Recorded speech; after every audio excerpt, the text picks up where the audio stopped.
just got back from my third hour alone, and it was probably the best experience I've had so far in this trip.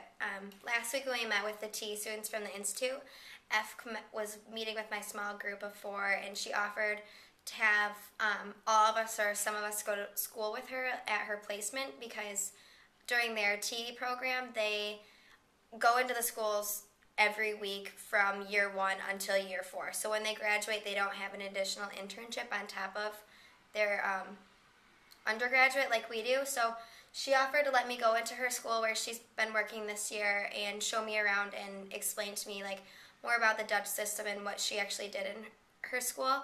So I talked to David, and he said that it was okay that I missed the refugee school today to go do this hour alone. It ended up being 4 or 5 hours, but it was a great time.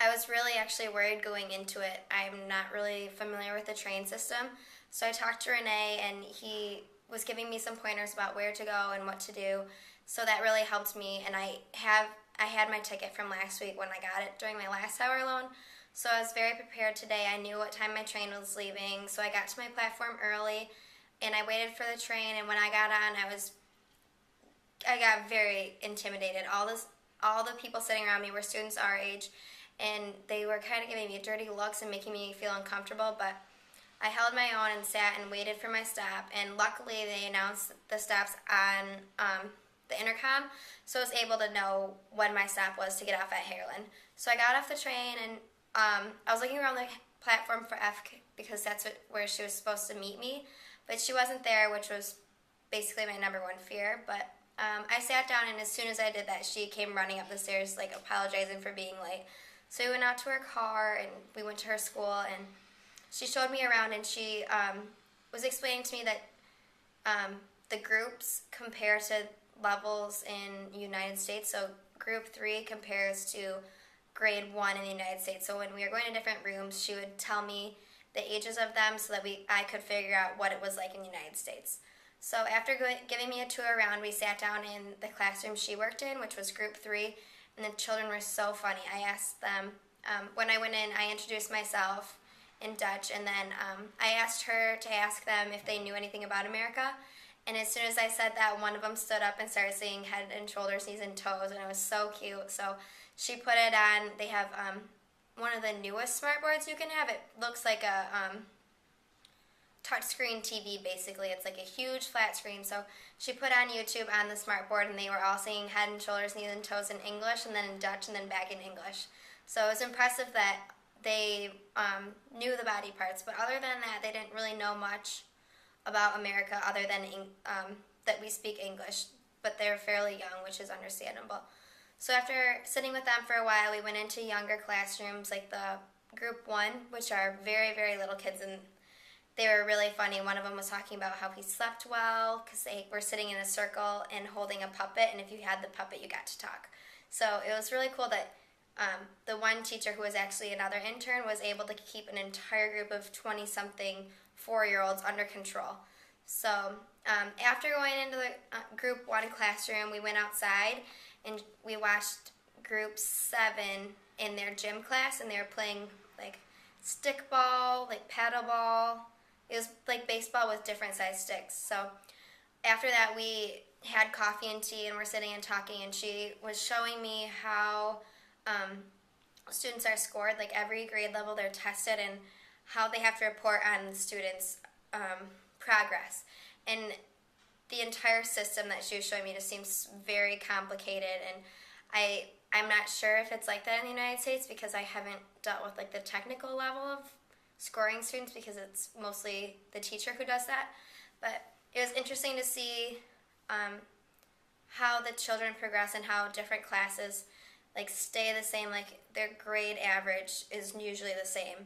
And I was asking her what if they had inclusion in their school, and she told me, she was pointing out students in each class, like there was one boy with autism and another girl with ADHD, and the girl with ADHD is actually being moved to a special education school because her planned program that they designed wasn't having the effect it was supposed to, so she's moving to a different school that can better cope with her disability.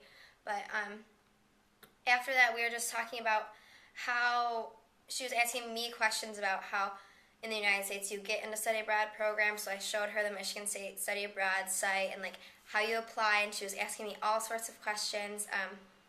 And it was really insightful just talking about different things. Like, it was a long 3 hours, but I had a great time, and she was so hospitable. She loved having me there, and it was nice to see how the Dutch schools really are different. Like, it wasn't just getting a tour or sitting in a classroom. It was actually seeing what goes on behind the scenes and like the different they use methods. It's like their books kind of, and the different methods that are used in the classrooms. A lot of them seem to be universal. I've seen the same books used in various schools. So I just really liked the experience, and I think it went really well. I overcome my biggest fear of public transportation by myself. I was so scared. I didn't know if I was actually going to make it there. I mean, that was my first feat, was getting to my destination on time and in the right place. So I really had a great time, and I'm glad that I did it, and I learned so much about Dutch education. And in turn, I think that after talking with the teachers and EFK, they even learned about America, and it's both countries are just so different from one another, and it's amazing to just talk about it and figure out commonalities between each other and give them insight on what we do, and then hearing what they do that's like what we do. So I had a great time, and I think it was really worthwhile, and I wish I could go back there again. It was a great school. It was a Catholic school, but she told me they only have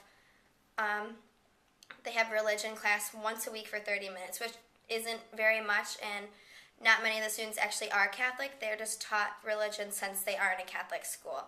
And since I was thinking that since it was Catholic, it was going to be private, but students don't pay anything to go there, and it seems to be very resourceful. They have many resources available to them, like brand new state-of-the-art smart boards and all kinds of things, utilities they use, and Group 7 was putting on a play, so we stayed and watched them practice for a while, and it was really interesting. Like, they were even functioning lights and sound and made an entire stage for themselves. It was replicating the Olympics, kind of.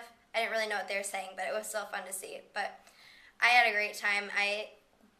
So many things happened that I couldn't explain everything. It was long. It was a long time. It was 4.5 hours there, but it was great, and I'm really glad that I ended up doing it, and it helped me improve in so many areas that I was trying to focus on.